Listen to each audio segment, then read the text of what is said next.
Now, more than 1,600 students of the Bimbilla Senior High School in the northern region are sharing a single toilet facility. As a result, many of the girls in the school have contracted various vaginal infections.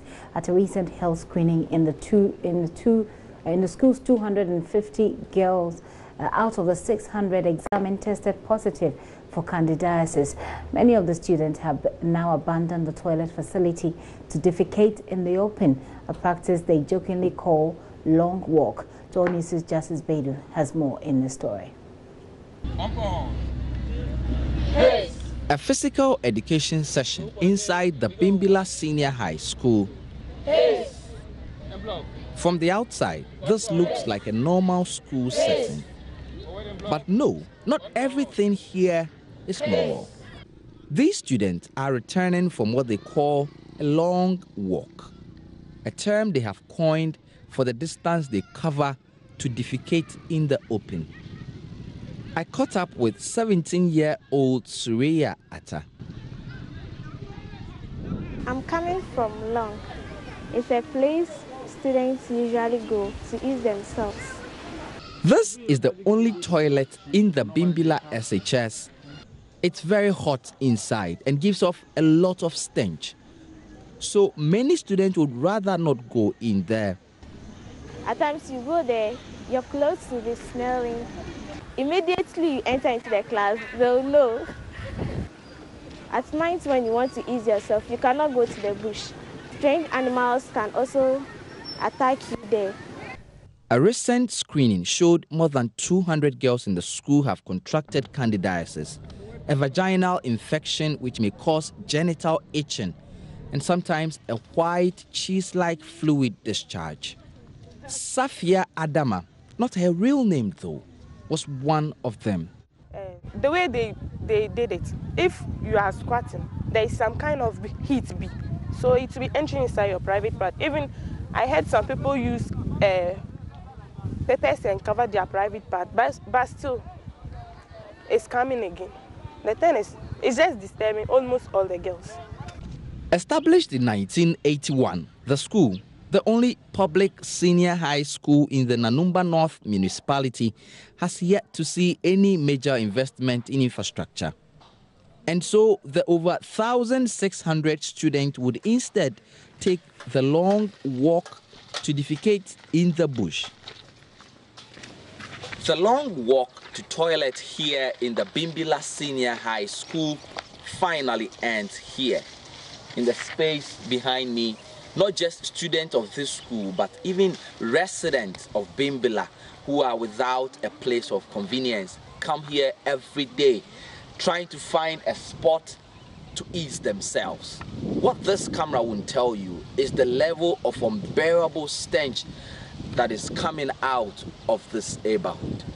When they go to the toilet, because of the pressure, the place, no matter how you clean, still the place becomes a bit untidy. And so, per their nature as girls, they easily get infected. Like the Bimbilla SHS, many senior high schools in this region are now struggling with poor infrastructure.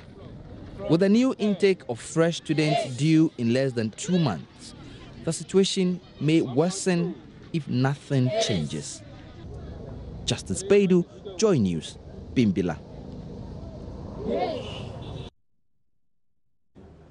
All right, we wanted to explore this issue further with the program, with the Action Aid in the northern region for more of this, but unfortunately we don't seem to have their representative. But Justice Beidou, who did that story, has joined me in the studio now. He'll help us answer some of the questions that the rep from what was the organization again that the rep could help us answer. Justice, it's good to have you in the studio. How bad? And I know that you try and tell us the story with the visuals and the script, but more often than not, what you see on the ground is very different.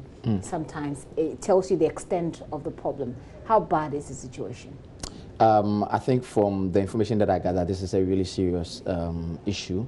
To the extent that it's not just in the Bimbilla SHS, but something that has been reported across at least the northern region, with schools in Tamale, in Yendi, Sabo, Batre, Pony, those areas having reported some of these stories of the sort of effects that especially the girls are having to bear with in terms of what the congestion is now having on the existing infrastructure. I mean, that part of Ghana has a peculiar problem because of the weather conditions, and so there's a lot of heat at some parts of the year.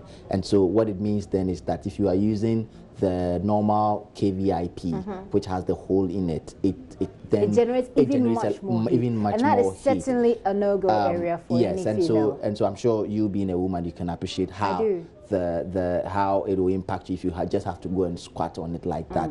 And especially in this instance where you have just one facility serving not just the entire school, but the Bimbilla township itself. I mean, people from outside the school's campuses come into this facility to use it. And so I'm just wondering, so this long walk that they take, how far do they go away from the school? Long, it sounded interesting for me as someone who was just going into the school the first time. So I just decided to let's take a walk and see how far you would walk. So if you would have to walk for more than 10 minutes to be able to get to this point where you can go. And it's not just for girls, it's for men as well. So they have a spot where men go, and then they have a spot where women go. Of course, because men could decide to do it more openly, they walk for shorter distances, because I mean, for a man, no one really cares. Really, no. Don't even go there. Don't even go there. But I'm wondering, Justice, what are school authorities doing about this? Are the parents of these students in the school even aware so that they can at least contribute if they want to? I think this is one of the biggest issues, that the schools like these are some of the most underfunded in terms of public resources and all of that. In the entire school, my understanding is that the only government or Get Fund sponsored project that they've ever had is a dining hall, which was started about 3 years ago and even now abandoned. And so every other infrastructure that is in the school has either been built maybe by the local assembly or by the parent-teacher association. And you can imagine how overburdened the parent would already be having to foot the bill for some of these very expensive infrastructure. And so the situation is such that we need it, and yet we do not have the funding to be able to do it on our own, except if government comes in to offer the support. Funding is a whole new can of worms that we don't want to open at this point. But Justice, nice work. Tell us what more should we know from this trip that you took? I think it shows a more serious problem that needs to be dealt with, the issue of health and sanitation in secondary schools, especially in the wake of this whole conversation around how we are going to increase the infrastructure, how we are going to be able to accommodate more. And mind you, now this week we are hearing new figures of how the numbers are going to go up with the new intake coming up in September. And so we really should also be mindful about the sanitation and then the sanitary conditions aspect as well. Even if we are going to increase the space, how are we going to ensure that we do not have girls using these what we call sheetom in the local parlance sort of toilets, and having to deal with some of these problems. Justice, thank you so much. These are some of the stories that you really don't have words after you watch and you begin to appreciate, especially like Justice is saying, I'm a woman, so I can really appreciate it from my perspective.